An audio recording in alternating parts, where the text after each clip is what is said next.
ஒரு வீட்டு வாசலில் சும்மா உட்கார்ந்திருந்தால் காசு. ஆமாம், சும்மா எந்த வேலையும் செய்யாமல் சும்மா உட்கார்ந்து மட்டும் இருந்தால் காசு. இந்த மாதிரி ஒரு வேலைக்கு வர யாருதான் ஆசைப்பட மாட்டாங்க? அதனால இந்த ஊருக்காரங்க, சின்ன பசங்க அப்படின்னு எல்லாருக்கும் மோகன் மேல ஒரு பொறாமை. இது என்ன, அப்படி ஒரு வேலை நமக்கெல்லாம் கிடைக்கல, இவனுக்கு மட்டும் எப்படி கிடைச்சது அப்படின்னு. அவன் காலையில் ரொம்பவே சுறுசுறுப்பா வேலைக்கு வருமான்.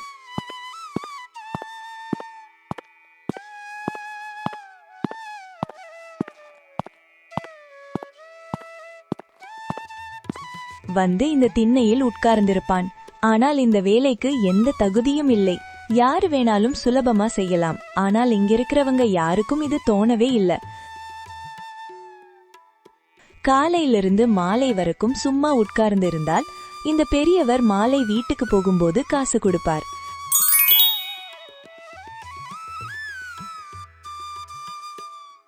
இந்த செய்தி தெரிஞ்ச ஊருக்காரங்க இப்படி பேசிக்கிட்டாங்க.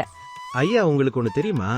அந்த பெரியவர் முருகன் இருக்கார்ல, அவர் வீட்டு வாசலில் ஒரு சின்ன பையன் சும்மா உட்கார்ந்துருப்பானா. அவனுக்கு இந்த பெரியவர் பொழுது சாஞ்சு வீட்டுக்கு போகும்போது சம்பளம் கொடுத்து அனுப்புறாராம். அந்த பையனுக்கு என்ன ஒரு அதிர்ஷ்டம் பாருங்க, நல்ல சுலபமான வேலை. இது என்ன புது வேலையா இருக்கு? சும்மா உட்கார்ந்து இருந்தா காசா?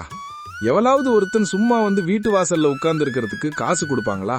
இது என்னப்பா ஒரு முட்டாள்தனமா இருக்கு.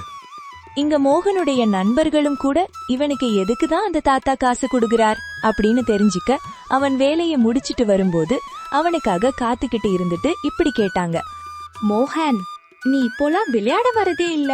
அந்த தாத்தா வீட்ல வேலை பாக்குற, அது என்ன வேலைன்னு கேட்டா சும்மாதான் உட்கார்ந்துட்டு இருந்துட்டு வர்றேன் அப்படின்னு சொல்றா. பொய் சொல்லாம சொல்லு மோகன், நீ என்ன வேலை பாக்குற அப்படின்னு.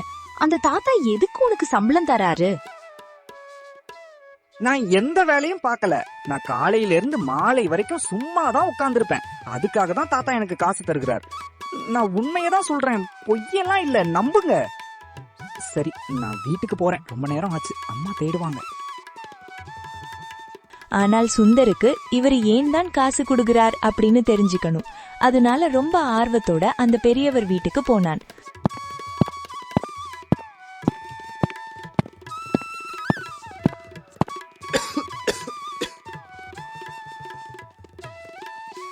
பொழுது சாஞ்சதும் அங்க பெரியவர் மட்டும் தனியா இருந்தாரு.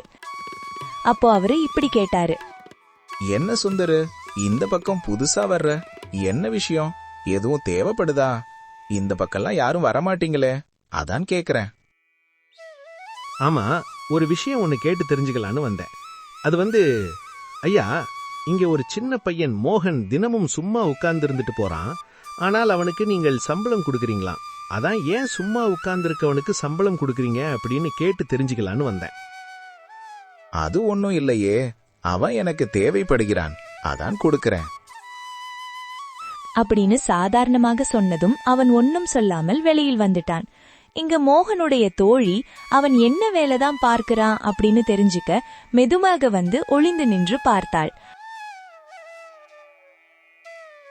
ஆனால் அவன் சும்மா உட்கார்ந்திருந்தான். அவன் அந்த தாத்தா வெளியில் வரும்போது உடனே எழுந்து, தாத்தா சாப்பிட்டீங்களா? தண்ணி குடிச்சிங்களா? மாத்திரை போட்டீங்களா? எங்கேயாவது போறீங்களா? நானும் வரவா அப்படின்னு கேட்டுட்டு இருந்தான். இங்க சுந்தருக்கு மேலும் மேலும் ஆர்வம் அதிகமாகிட்டே போனது. அதனால அவன் இந்த பெரியவர்கிட்ட, ஐயா, நான் போய் அந்த பெரியவர்கிட்ட ஏன் நீங்க சும்மா வந்து வீட்டு வாசலில் உட்கார்ந்திருப்பவனுக்கு காசு கொடுக்கறீங்கன்னு கேட்டேன். ஆனால் அவர் சொன்ன பதில் எனக்கு சமாதானமா இல்ல. இந்த முறை நீங்களும் வாங்களே ஐயா, நாம 2 பேரும் போய் அவரிடம் கேட்டு பார்ப்போம். அது என்னன்னு தெரியாம எனக்கு மண்டையே குழம்புது. அவரு எதுக்கு சம்பளம் கொடுக்கறாரு அப்படின்னு? அட என்ன இது, நீ போய் கேட்டும் சொல்லலையா உனக்கு? அவர் எதுக்கு சம்பளம் கொடுக்கறாரு அப்படின்னு எனக்கும் தான் ஒரே யோசனையா இருக்கு, யாருக்கிட்ட கேட்டு தெரிஞ்சுக்கிறதுன்னு. ஆனா நாம போய் கேட்டும் சொல்லல அப்படின்னா என்ன செய்யறது? சரி வா, நாம பேசாம அவர்கிட்டயே போய் கேட்டு தெரிஞ்சுக்கலாம். இதுதான் நல்ல யோசனை. நாம பாட்டுக்கு எதையாவது யோசிக்காம கேட்டு தெரிஞ்சுப்போம். இப்போ 2 பேரும் அந்த பெரியவர் வீட்டுக்கு போனாங்க. அங்க போனதும் அந்த பெரியவர் இப்படி கேட்டாரு. என்னப்பா, நேத்து நீ மட்டும் ஒரு ஆளா வந்த? இன்னைக்கு இன்னொரு ஆளையும் சேர்த்து கூட்டிட்டு வந்திருக்க. உனக்கு என்னதான் வேணும்? நீங்க 2 பேரும் எதுக்காக என்னை தேடி வந்திருக்கீங்க? அது ஒண்ணும் இல்ல. இங்க அந்த சின்ன பையன் மோகன் தினமும் வந்து சும்மா தான் உட்கார்ந்துருக்கான். ஆனா அவனுக்கு காசு கொடுக்குறீங்க. நேத்து சுந்தரும் கேட்டு வந்தான். ஆனா நீங்க ஒன்னும் சொல்லல. அதான் இன்னைக்கு நானும் சேர்ந்து வந்தேன், என்னன்னு கேட்கலாம் அப்படின்னு. தயவு செஞ்சு சொல்லுங்க, அதுக்கப்புறம் நாங்க உங்களை தொந்தரவு பண்ண மாட்டோம். அப்போ இன்னைக்கு அவனுக்கு நான் எதுக்காக காசு கொடுக்கறேன் அப்படின்னு தெரிஞ்சுக்காம போக மாட்டீங்க, அப்படிதானே? சரி, சொல்லுறேன். எனக்கு 2 பையன்தான். அவங்க 2 பேரும் வெளியூர்ல வேலை பார்த்துட்டு இருக்காங்க. இங்க நான் ஒரு ஆளு மட்டும்தான் இருக்கேன். அவங்க நேரம் கிடைக்கும் போது மாசத்துக்கு ஒரு 2 முறை பேசுவாங்க. மற்ற நேரத்துல என்ன சாப்பிட்டீங்களா, தண்ணீர் தரவா, மாத்திரை சாப்பிட்டீங்களா அப்படின்னு கேட்க யாரும் கிடையாது. ஆனா அவன் மட்டும்தான் என் வீட்டு வாசலில் உட்கார்ந்து என்னை பற்றி விசாரிப்பான். அவன் இந்த மாதிரி தினமும் வரணும் அப்படின்னு தான் நான் அவனுக்கு சம்பளம் கொடுக்கறேன். அதனால அவன் தவறாமல் வருவான் அப்படின்னு அந்த பெரியவர் சொன்னதும் இவங்க 2 பேருக்கும் என்ன சொல்றதுன்னு தெரியாமல் ரொம்பவே கஷ்டத்தோட அந்த பெரியவருடைய நிலைமைய நினைச்சு ஒன்னும் சொல்ல முடியாமல் இருந்தாங்க.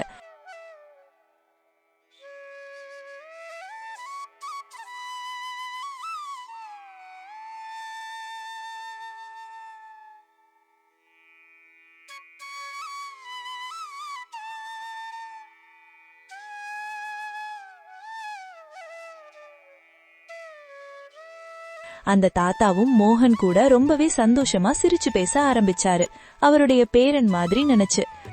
அவருடைய தனிமையை புரிந்த சுந்தர் அவரை பார்க்க தினமும் போய் அவரு கூட கொஞ்ச நேரம் பேசிக்கிட்டே இருந்துட்டு வருவான். தனிமையை விட கொடுமையானது இந்த உலகத்தில் வேறு என்ன இருக்க முடியும்? நாம குழந்தைகள் பெற்று எடுத்தும் தனியா இருப்பது ரொம்பவே கஷ்டமான சூழ்நிலைதான். அது ஒரு சூழ்நிலை காரணமாக இருந்தாலும் தன் தாய் தந்தையிடம் தினமும் பேசிக்கொள்ளுங்கள்.